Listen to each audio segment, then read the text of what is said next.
sus manos y sus pies y reflejar su imagen. Bueno, hermanos, aquí estamos delante de la presencia del Señor. Siempre hay mucha enseñanza en todas las parábolas. Los recursos de Dios para edificarnos, fortalecernos, guiarnos, ministrarnos están aquí. Son los recursos de la palabra de Dios que nos ayudan, ¿no? En este caso, a rectificar. A veces necesitamos rectificar porque hemos tomado caminos diferentes a los que Dios espera como seres humanos. Bueno, hace 2 semanas compartíamos sobre este hijo, el hijo que se fue. Entonces, los que queréis verlo está ahí en la página de la iglesia.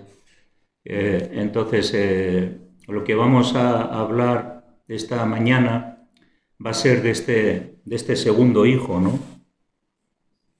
El hijo que también, como hemos visto, reaccionó de una forma que vamos a descubrir, ¿no?, el porqué de esta reacción, y vamos a recibir la enseñanza. Quizás tengamos nosotros también que aplicar en nuestra vida cristiana. Está claro, ¿no?, que esta parábola del hijo pródigo es una parábola que ya Jesús viene hablando con anterioridad sobre la oveja perdida, la perla perdida, y está hablando de aquellos que están perdidos y Dios quiere acercarse a ellos para rescatarles de la condición, de la situación y de los aspectos negativos que puede estar viviendo porque está fuera de la casa de Dios, ¿no?, fuera de la voluntad de Dios. Y tenemos aquí esta parábola en la que Lucas 15, versículo 25, habla de este hijo mayor. Y sí que es verdad que es una representación, este hijo mayor es una representación del pueblo de Israel, que desconocía el corazón de Jesús, desconocía sus motivaciones, sus deseos, lo que él realmente quería dar, y por lo tanto, aparte de no valorarlo, no disfrutaban del privilegio de tener a Jesús en la tierra de Palestina y de su mensaje. Por lo tanto, la reacción de este hijo mayor es la reacción de muchos hombres, pero también a veces puede ser la reacción de personas que estamos en la iglesia y a veces desconocemos ese amor profundo de Dios. Y dice el versículo 25, y su hijo mayor estaba en el campo, y cuando vino, llegó cerca de la casa y oyó música y las danzas. Esto nos habla del gozo y de la alegría, también que con anterioridad, tanto el que encontró la oveja perdida como el que halló la perla de gran precio, la moneda, también lo que hallan es gozo. Y esto del gozo, la alegría, tiene que ver con el corazón de Dios, que cuando Dios recibe al pecador y le perdona hay gozo, pero el pecador también convicto tiene que reconocer su pecado, y eso hace que produzca gozo. La fiesta representa ese realmente gozo y alegría y esa celebración que hay en el cielo por un pecador que se arrepiente. Entonces el hijo mayor, llamando a uno de los criados, versículo 26, le preguntó qué era aquello. Él le dijo: tu hermano ha venido y tu padre ha hecho matar el becerro gordo por haberle recibido bueno y sano. El desconocimiento del hermano, ¿qué es aquello? Parece que había algo extraordinario, ¿no? Un ambiente extraordinario en la casa de su padre. Él venía de trabajar. ¿Y qué es esto que está? No tenía ni idea qué está ocurriendo aquí, ¿no? Se sorprendió. Quizás era una fiesta que nunca habían tenido por el gozo y la alegría de su padre, y era una representación que no invirtieron mucho para hacerla, ¿no? Y le dijo: tu hermano ha venido y tu padre ha hecho matar el becerro gordo por haberle recibido bueno y sano. Entonces él se enojó y no quería entrar. Salió por tanto su padre y le rogaba que entrase. Mas él respondiendo dijo al padre: aquí tantos años te sirvo, no habiéndote desobedecido jamás, y nunca me has dado ni un cabrito para gozarme con mis amigos. Pero cuando vino este tu hijo que ha consumido tus bienes con rameras, has hecho matar para él el becerro gordo. Él entonces le dijo: hijo, tú siempre estás conmigo y todas mis cosas son tuyas. Mas era necesario hacer fiesta y regocijarnos, porque este tu hermano era muerto y ha revivido, se había perdido y es hallado. Por un lado vemos esta reacción que tiene que ver con la falta de perdón. Dice que se enojó. En ese enojo su hermano sentiría un contraste en el que él se sentía un poco al margen y se sentía un poco desplazado y quizás se sentía hasta poco amado. Entonces él se enojó porque pensaba que quizás el trato, luego como vemos, el trato que tenía su padre con él no le parecía justo. No le parecía justo, ¿no? Entonces, lo que aquí Jesús quiere decir es que a veces la forma de religión, lo que es la religión, lo que es exteriormente cumplir los mandamientos, porque cumplía todo, hacía todo debidamente, pero sin embargo interiormente estaba separado de él. Entonces Jesús está hablando que en el seno de la comunidad religiosa a veces desconocemos esa cercanía de Dios y solamente nos limitamos, nos enfocamos en qué es lo que tenemos que hacer. El activismo, la actividad. Tenemos que cumplir, tenemos que hacer todo lo que tiene que ver con ejecutar una labor que él la estaba haciendo, ¿no? Y por lo tanto él se enoja, puesto que se da cuenta que él era un poco, que no se le trataba bien. Pero sin embargo vemos el corazón del padre que le dice que está equivocado. Que le dice: mira, todo lo que tenemos aquí es tuyo también. ¿Y cómo es que este hijo no fue capaz de disfrutar de la casa de su padre? ¿No?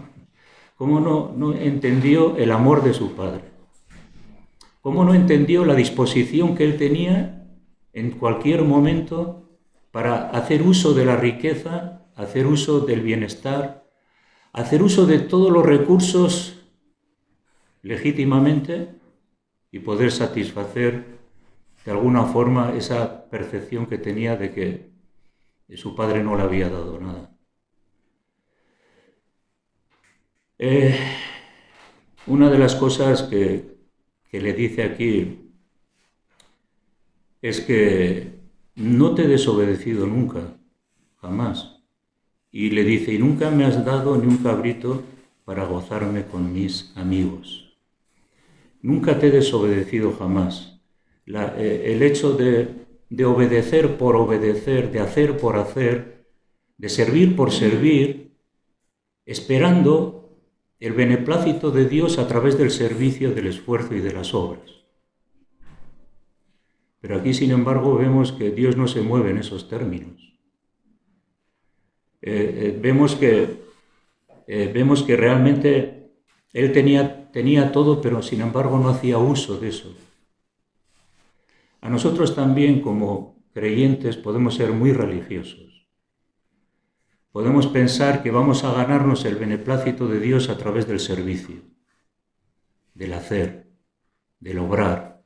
Claro, todo eso está bien, pero todo lo que nosotros podamos hacer para Dios tiene que estar motivado no para que Dios pueda complacer a Dios. Entonces me estoy equivocando. No podemos complacer a Dios por las obras y el servicio. Sin embargo, podemos complacer a Dios cuando nuestro corazón está cerca de Él y las obras salen de una intimidad en nuestro interior de agradecimiento a Dios. Eso sí que tiene valor, ¿no? Así que unas normas las normas que vemos, y Jesús se refiere a esas, toda la normativa de la ley, todo lo que tenían que cumplir y todo lo que tenían que hacer, si la hacían por hacer sin corazón, se estaban equivocando. Porque el servicio, el hacer, eso es una pesada carga. Una pesada carga que tiene que ver con la insatisfacción. Este hermano mayor estaba insatisfecho. Incluso se le ve inseguro. Incluso se ve sin el discernimiento capaz de entender todo lo que tenía y que no lo usaba para nada. Los recursos y sobre todo el amor de Dios, ¿no? Porque lo que él vio es que su padre amaba a su hijo perdido. Entonces él dijo, jolín, que el amor de mi padre hacia mi hermano menor. Y se dio cuenta que esa relación no tenía él con su padre. Lo importante en nuestra relación con Dios es nuestro amor a Él. Y nuestro amor a Él nos libra de la tiranía de la ley, de querer agradar a Dios a través del servicio, a través de hacer, a través de ir, de ocupar esto, con una actividad que al final nos lleva a perdernos lo mejor, que es estar cerca de Dios y entender quién es nuestro Padre Celestial. Entonces, su padre le dijo, hijo, pero si tú siempre estás conmigo, ¿cómo es posible que, vamos a entender que cómo es posible que nosotros estamos siempre con el Señor está siempre con nosotros y a veces dejamos de entender cuál es el corazón de nuestro Padre y que está a disposición todo lo que nuestro Padre es a nuestro favor? Tú siempre estás conmigo y todas mis cosas son tuyas. Nos damos cuenta del desconocimiento de este hijo, de no recibir, de no hacer, tomar de su padre todo lo que le había dado. Jesús, el ministerio de Jesús era ese. Él es el pan de vida, Él es el agua de vida. El ministerio de Jesús tiene que ver con que Él quiere realmente suplir a todas las cosas, que nosotros estemos contentos, ¿no? Dios quiere que nosotros estemos contentos, que prosperemos. La bendición de Dios es la que realmente Él desea soltar sobre nuestra vida, pero está a nuestra disposición porque Jesús ya lo ha dado todo, lo que tenemos que venir es a Él. Pero sobre todo amarle, sobre todo tener esa cercanía con Dios, para que podamos entender que es mejor estar en la casa de nuestro Padre.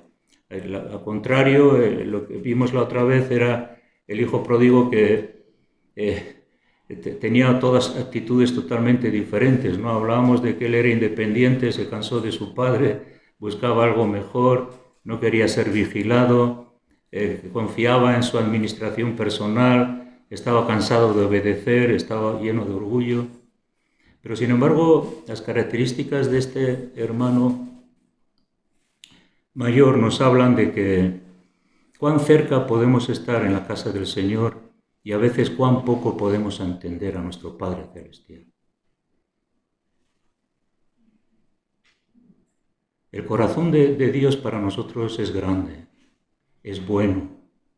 Él quiere realmente que entendamos que Él tiene las riquezas de su gloria, presencia, fortaleza, el bienestar para nuestra vida en todos los aspectos, ¿no? Entonces, como dice que se enojó, el enojo decíamos que a veces es parte de la falta de perdón. Sí que su hermano les traicionó y él ocuparía un lugar de trabajo, de servicio que de repente ya no está y alguien más tiene que ocupar ese lugar y tiene que trabajar más porque el que trabajaba se ha ido. Entonces estaban ofendidos, ¿no? Tenemos que descubrir a veces qué hay detrás de nuestro enojo. ¿Por qué nos enfadamos? ¿Por qué me enfado con mi hermano o por qué me enfado con mi vecino, o por qué me enfado con diferentes aspectos. Siempre el enojo tiene una raíz no saludable, no saludable. Entonces, tenemos que sanar las heridas que produce la falta de perdón y el enojo en nuestra vida, ¿no? Seguramente y se ve, ¿no?, aquí en el texto que yo nunca puedo hacer ninguna fiesta, ¿no? Y que su padre nunca le había hecho esa fiesta, que él seguramente se merecería algo más que él. Yo lo que veo aquí también es que seguramente él estaba valorando todo su trabajo constante y perseverante durante años frente al disipador de su hermano, y de repente viene su hermano, le hace una fiesta y él nunca ha recibido una fiesta, ¿no? Entonces es como que yo me merezco algo más. ¿Cuántos de nosotros a veces podemos descubrir que yo me merezco más?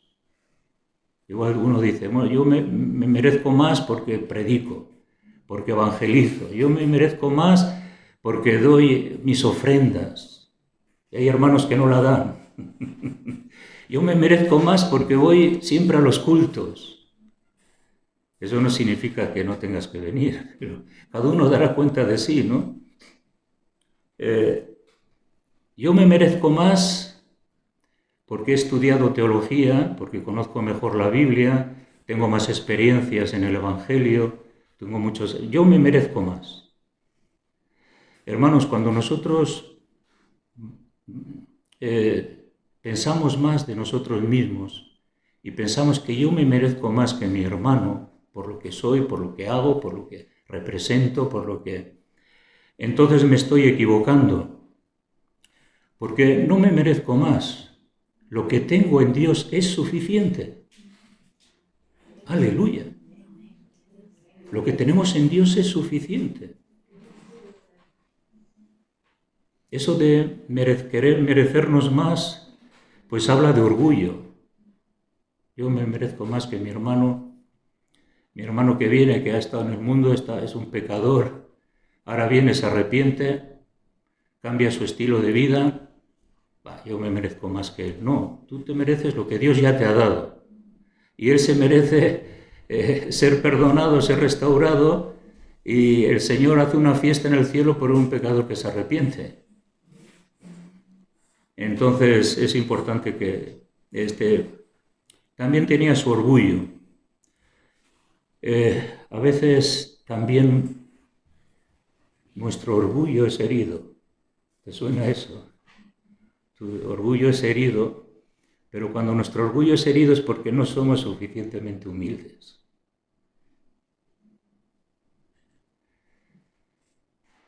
Es claro, cuando somos mansos y humildes, Jesús dice, aprended de mí que soy manso y humilde de corazón y hallaréis paz para vuestras almas.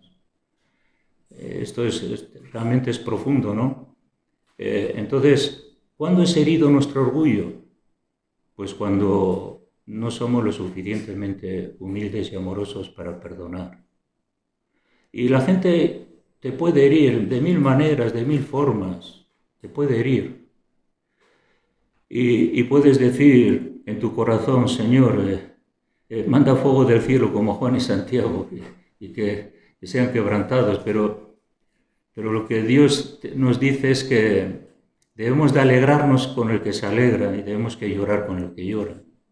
Cuando un hermano le va bien en la iglesia, es bendecido, es fortalecido, se ha comprado una casa, alégrate. Ahora también la Biblia enseña que si está llorando, que está triste, pues también tienes que entristecerte con él, ¿no? Y no pensar que si sufres será por algo, ¿no?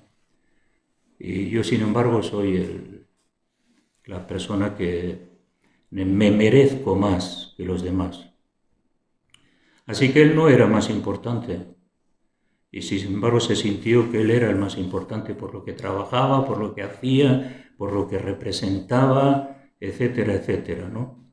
Los cargos no hacen importantes a las personas. Algunos quieren cargos. Bueno, vale, pues coge el cargo y llévate la carga también. Porque algunos piensan que el cargo es... No, pero el cargo tiene una carga.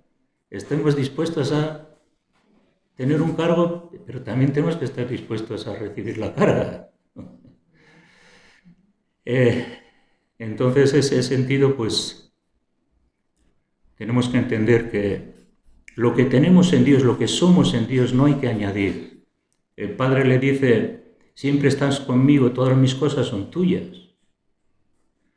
Ahora, ¿quién es Dios? ¿Cómo es Dios? De grande, de poderoso, de amoroso, que conoce las necesidades, que es respetuoso, que te ama, que te quiere abrazar, que te quiere limpiar esos zapatos sucios, ese traje sucio, y te quiere hacer una fiesta. Así es nuestro Padre.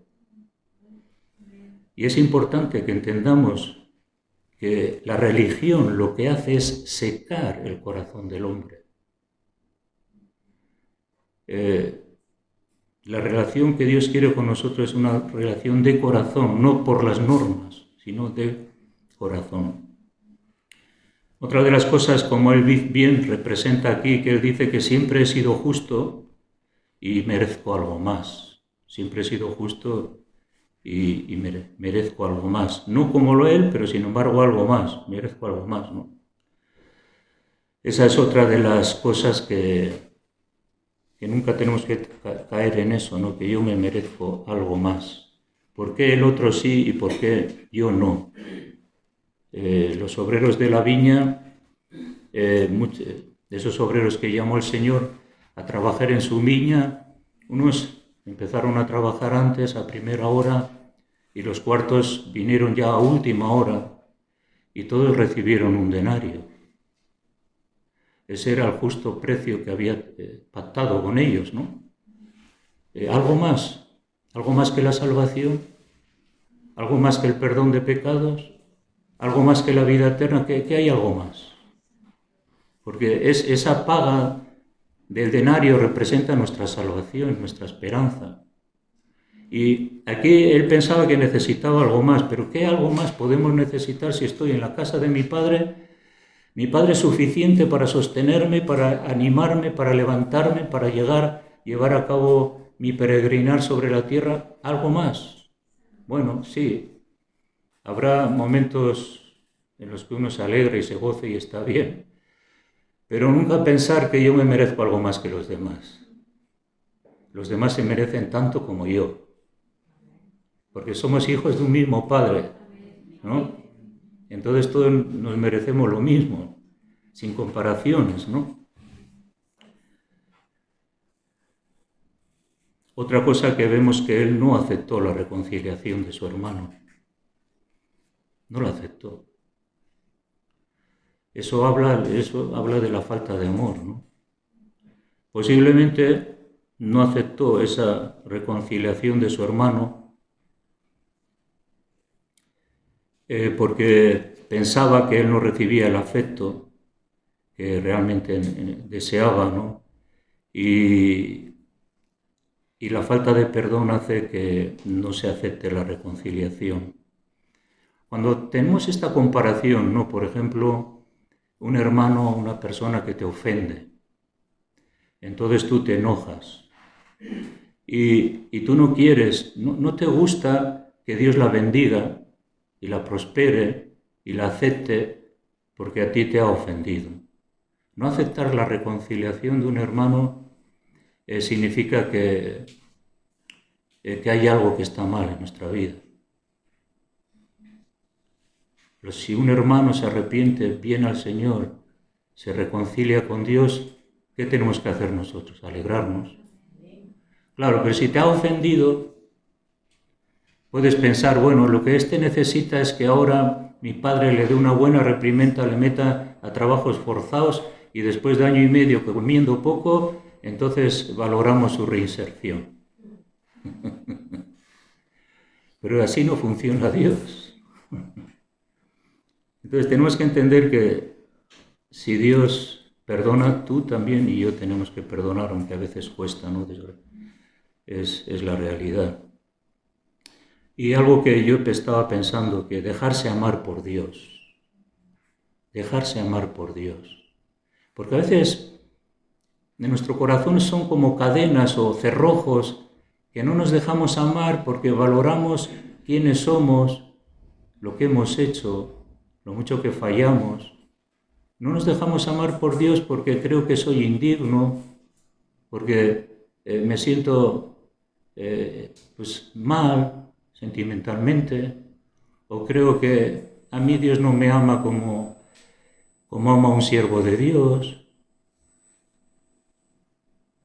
Déjate amar por Dios.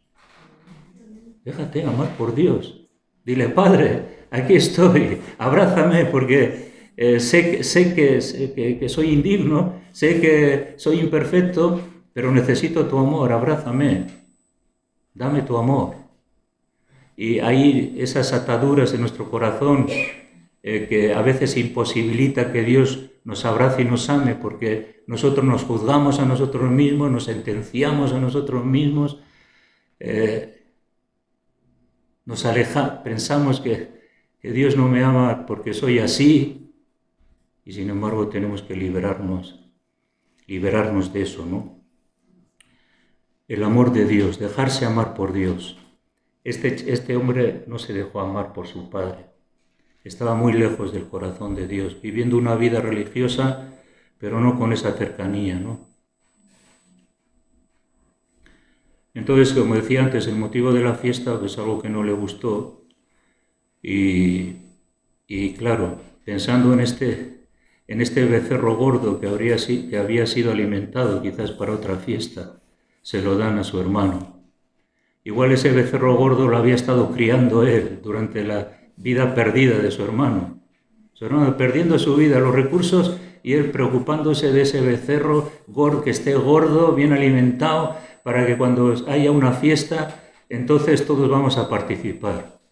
Y de repente le ve que está comiendo el becerro que él tanto le había costado servir. O sea que él estaba siendo, ¿cómo decirlo? Estaba siendo... que a veces sentimos que hay otros que se aprovechan de nuestro trabajo. ¿A que sí? Decimos, estoy siempre sirviendo, estoy haciendo, el otro. Viene alguien y se aprovecha de todo lo que yo he hecho. ¿A que sí? Alguien prepara una comida y de repente aparecen 2 o 3 hermanos que nunca vienen y se comen la mitad. Y madre, con lo que me ha costado, y ahora de repente vienen y me comen lo mejor. En la obra del Señor a veces, claro, la gente, no es que se aproveche la gente, es que tenemos que servir para que la gente sea ministrada y sea fortalecida y sea edificada. No perdemos el tiempo sirviendo al Señor, preparando la mesa para que otros vengan y puedan ser edificados, puedan comer. Cuando pensamos Sí, gracias. Pensaba que ya me estaba doliendo el oído ya.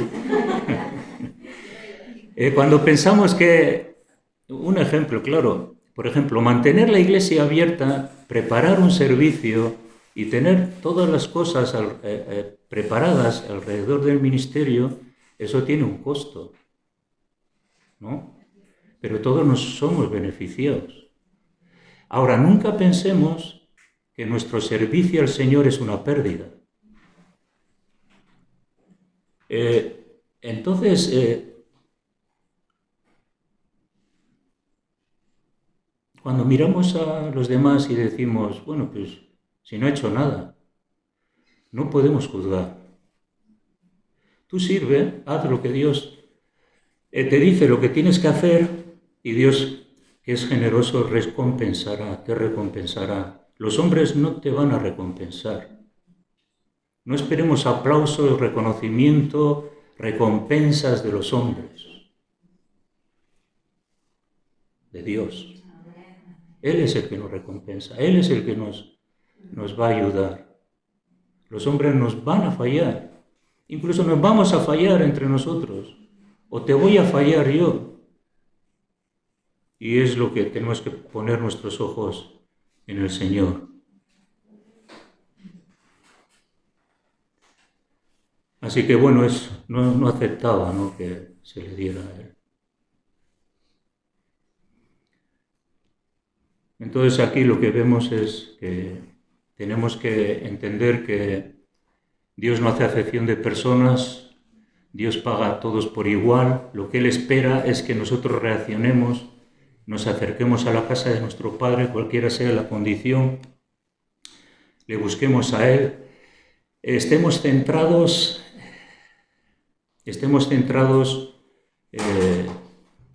no en lo que vamos a recibir, en lo que vamos a obtener por el servicio, sino centrados en Dios, en su presencia, en Él. En Él tenemos que estar centrados. Este hombre estaba centrado en su trabajo, en todo lo que estaba haciendo, y parece que estaba como haciendo una montaña de obras, y contra más obras, más satisfecho. Y de repente esa montaña de obras, eso que esperaba que le iba a dar algo, de repente se cae todo por tierra, ¿no? No por obras para que nadie se gloríe. Y no importa que uno tenga 40 años en el Evangelio, si el Señor llama al arrepentimiento hoy, tienes el mismo valor, y hay una fiesta y también hay una paga. Si en casa podéis leer en Mateo 20 los obreros de la viña, y os vais a dar cuenta que en ese relato lo que Dios quiere es que entendamos que el reino de los cielos no son cuestiones de privilegios ni de mérito.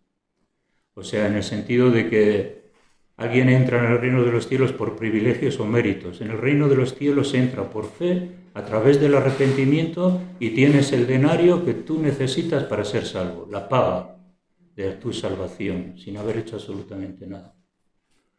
El que estaba a la derecha de Jesús dijo que él era culpable de sus pecados, era un ladrón asesino. Y él dijo, yo sé que soy culpable pero este es justo. Y le dice, bueno, Jesús, acuérdate de mí cuando vengas en tu reino. Ese no pudo hacer ni una sola obra. Y Jesús le dijo, de cierto, hoy estarás conmigo en el paraíso. Se le dio la paga. Pero bueno, el que ha trabajado 20 años en el Señor, el que ha servido al Señor 30 años, tiene la salvación, pero también vemos en la Biblia que tiene la recompensa también por el servicio. Entonces, leeros este relato en Mateo 20 sobre los obreros de la viña, ¿no? Y que vuelve a reiterar que no nos podemos sentir superiores por la tarea o por la posición que a veces afortunadamente hemos tenido. No nos podemos apuntar un tanto porque hemos hecho muchas cosas en el Señor. Dios tiene siempre el deseo de bendecir, agradar a todos, aunque hayas trabajado poco en la obra. Eso no significa que dejes de trabajar, porque el trabajo al Señor representa también una vinculación de amor hacia Él, y lo hacemos como para el Señor y no para los hombres, ¿no? Y no tener envidia de las bendiciones espirituales de los demás. Así que, bueno, que Dios nos ayude. Déjate amar por Dios, yo diría esta palabra, déjate amar por Dios, déjate que Dios te abrace, no pongas justificaciones en tu vida que soy así, que soy asao, que esto, que aquello, que lo otro, y cierras tu corazón y solamente te limitas a hacer cosas y no te dejas amar por Dios. Tenemos que dejar de tener este espíritu que tenía este hermano mayor. Déjanos ver tu poder.